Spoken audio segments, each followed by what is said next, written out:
ಎಲ್ಲಿ ಕಾಣೆಯಾಗಿ ಹೋಗಿದ್ದೀರಿ? ಫೋನ್ ಇಲ್ಲ, ಮೆಸೇಜ್ ಇಲ್ಲ. ಅಂತೂ ಸೋಲಿಲ್ಲದ ಸರ್ದಾರನಿಗೆ ಸೋಲಾಯಿತು.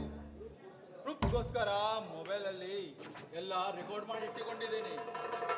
ಆ ದಿನ ಸುಮಾ ನಿನ್ನ ಕೆನ್ನೆಗೆ ಹೊಡೆದಿದ್ದು, ನಂತರ ಪ್ರೇಮ್ ಜೊತೆ ಕುಣಿದಿದ್ದು. ಇದು ಸೋಲಿಲ್ಲದ ಸರದಾರನಿಗೆ ಸೋಲು ಕಂಡಂತೆ. ಅಂದ್ರೆ ಈ ಚಾಲೆಂಜು ನಾನು ಗೆದ್ದೆ.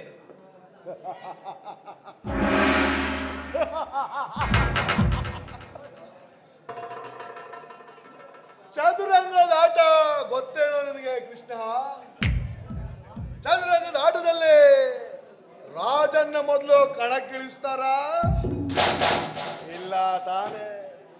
ಮೊದಲು ಸೈನಿಕ, ಕುದುರೆ, ಒಂಟೆ, ಆನೆ, ಮಂತ್ರಿ ಅಲ್ವಾ?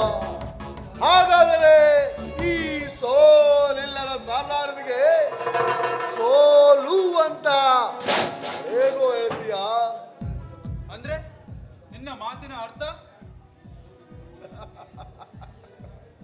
ನೋಡು, ಈ ಸೋಲು ಗೆಲುವು ಅನ್ನೋದು ಒಂದೇ ನಾಣ್ಯದ ಎರಡು ಮುಖಗಳಿದ್ದ ಹಾಗೆ. ಅಂದ್ರೆ ನಾನು ಸೋತಿಲ್ಲ ಕಣೋ, ನನ್ನ ಗೆಲುವನ್ನು ಮುಂದೂಡಲಾಗಿದೆ.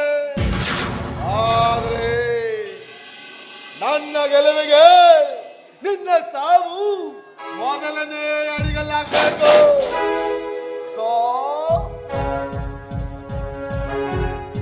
Good bye.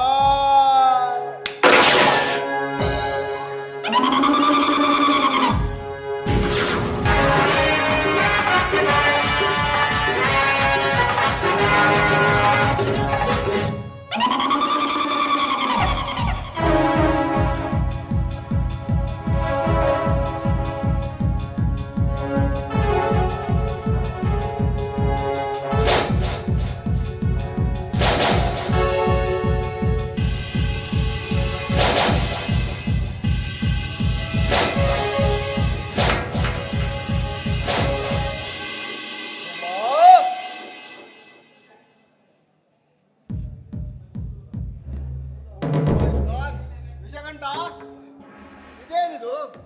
ಯಾವಾಗಲೂ ಹೂವಿನಾಗೆ ನಗೆ ಹರಿಸುವ ಈ ನಿನ್ನ ಮುಖದಲ್ಲಿ ನೋವು ಯಾಕೆ? ಏನಾಯ್ತು? ನನ್ನ ಈ ನೋವಿಗೆ ಕಾರಣ ಒಂದು ಹೆಣ್ಣು. ಆ ಹೆಣ್ಣು ನನಗೆ ಬೇಕು. ಸುಮಾ ಸುಮಾ ಸುಮಾ, ನನ್ನ ಗಲ್ಲಕ್ಕೆ ಹೊಡೆದು ಅವಮಾನ ಮಾಡಿದೆಯಲ್ಲವೇ?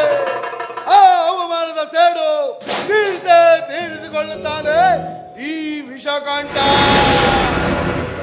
ಆವಿಗೆ ಅಲ್ಲಲ್ಲಿ ವಿಷ ಆದ್ರೆ ಈ ವಿಷಕಂಠನಿಗೆ ಮೈಯಲ್ಲೆಲ್ಲ ವಿಷ. ನೋಡು ವಿಷಕಂಠ, ಇಷ್ಟು ಸಣ್ಣ ವಿಷಯಕ್ಕೆ ಒಂದು ಕೊಲೆ.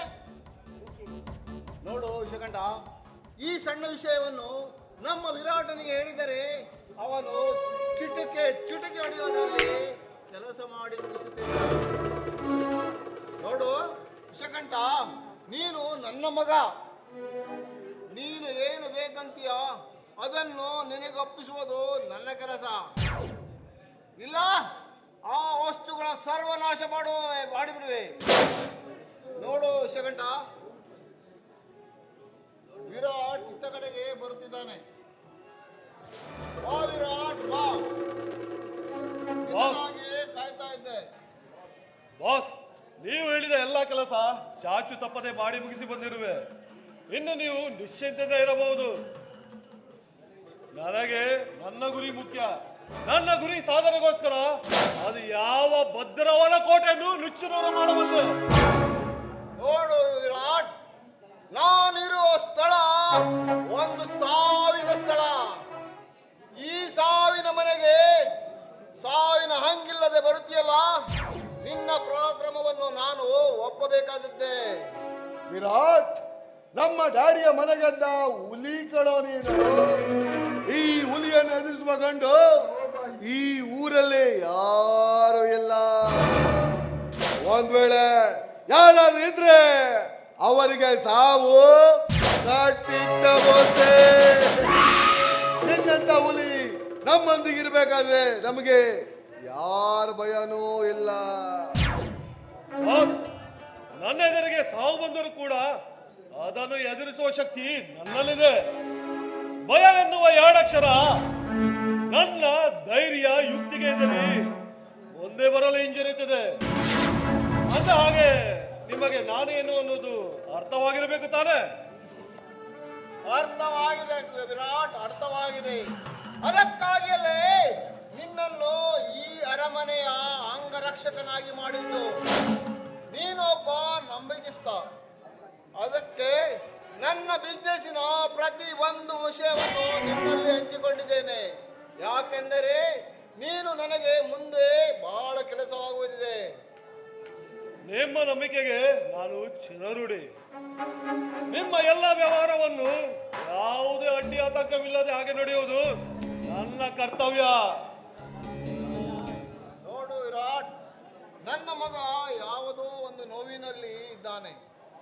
ಅವನ ನೋವನ್ನು ಹೋಲಾಡಿಸಿ ಅವನಿಗೆ ನಗೆ ಹೊನ್ನರನ್ನು ಹರಿಸುವುದು ನಿನ್ನ ಜವಾಬ್ದಾರಿ. ಓ ವಿರಾಟ್, ನಾನೇನು ಬರುತ್ತೇನೆ. ವಿಷಗಂಟ, ನೀನು ಹೆದರುವಂತೆ ಇಲ್ಲ. ಎಲ್ಲವನ್ನು ನಮ್ಮ ವಿರಾಟ್ ನೋಡಿಕೊಳ್ಳುತ್ತಾನೆ. ಬರುತ್ತೇನೆ ವಿಷಗಂಟ.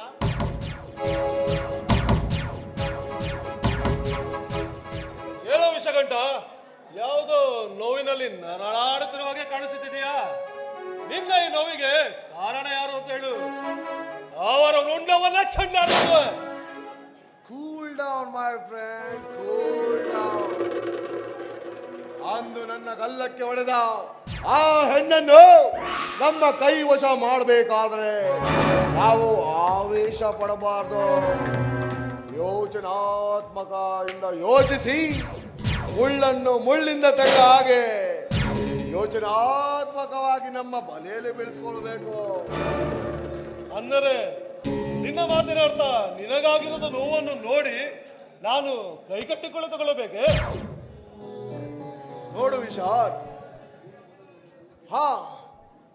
ನೀನು ಮೊದಲು ಹೇಗಾದ್ರೂ ಮಾಡಿ ಆ ದಿನ ನನ್ನ ಹೊಡೆದ ಕೆನ್ನೆಗೆ ಹೊಡೆದ ಹೆಣ್ಣನ್ನು ನಿನ್ನ ಪ್ರೇಮ ಭಾಸದಲ್ಲಿ ಬೀಳಿಸಲು ಪ್ರಯತ್ನಿಸು. ನಂತರ ನಮ್ಮ ಕೆಲಸ ಸರಳವಾಗೋದು ಗ್ಯಾರಂಟಿ. ಒಂದು ವೇಳೆ ಆ ಹೆಣ್ಣು ನನ್ನ ಪ್ರೇಮ ಪಾಶದಲ್ಲಿ ಸಿಲುಕಿಕೊಳ್ಳದಿದ್ದರೆ ಮುಂದೆ ಇದ್ದೇ ಇದೆಯಲ್ಲ ಸರ್ವನಾಶ.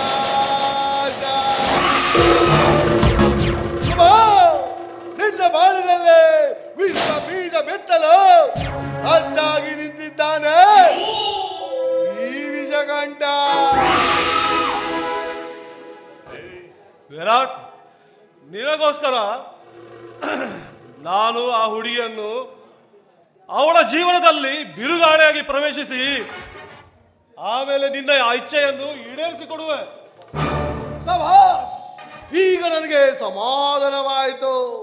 ಸುಮಾ ಸುಮಾ ಸುಮಾ, ನಿನ್ನ ನೋಟವೇ ಗಮಾಗಮ. ನೀನು ನನಗೆ ಬೇಕು ಸುಮಾ. ನಿನ್ನನ್ನು ಹೇಗಾದರೂ ಮಾಡಿ ನನ್ನ ಒಳಗಿಸಿಕೊಂಡು ನನ್ನ ಆಸೆಯನ್ನು ತೀರಿಸಿ ನಂತರ ನಿನ್ನ ಬಾಳಿನಲ್ಲೇ ವಿಷದ ಬೀಜವನ್ನು ಬೆತ್ತೆ ಛೇದ್ರಗೊಳಿಸುವೆ. ವಿರಾಟ್, ಮುಂದಿನ ವಿಷಯವನ್ನು ನಾನು ನಾಳೆ ಹೇಳ್ತೇನೆ. See you tomorrow. ಹೋಗೋಕ್ಕಿಂತ ಮುಂಚೆ ಈ ಡೆಡ್ ಬಾಡಿನ ಡಂಪ್ ಮಾಡಿಬಿಡು.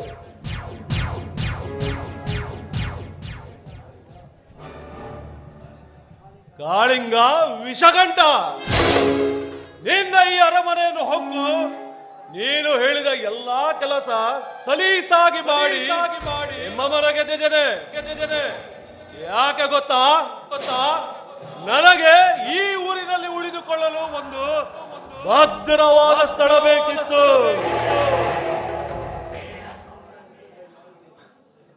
ನನ್ನ ತಂದೆ ತಾಯಿಯ ಸಾವಿಗೆ ಕಾರಣವಾದ ಆ ರಘುವೀರನ್ನು ಸರ್ವನಾಶ ಮಾಡಿದಾಗಲೇ ನನ್ನ ಈ ಹೃದಯದಲ್ಲಿ ಉಕ್ಕಿ ಹರಿಯುತ್ತಿರುವ ಕ್ರೋಧಾಗ್ನಿ ಜ್ವಾಲೆ ಶಾಂತವಾಗುವುದು.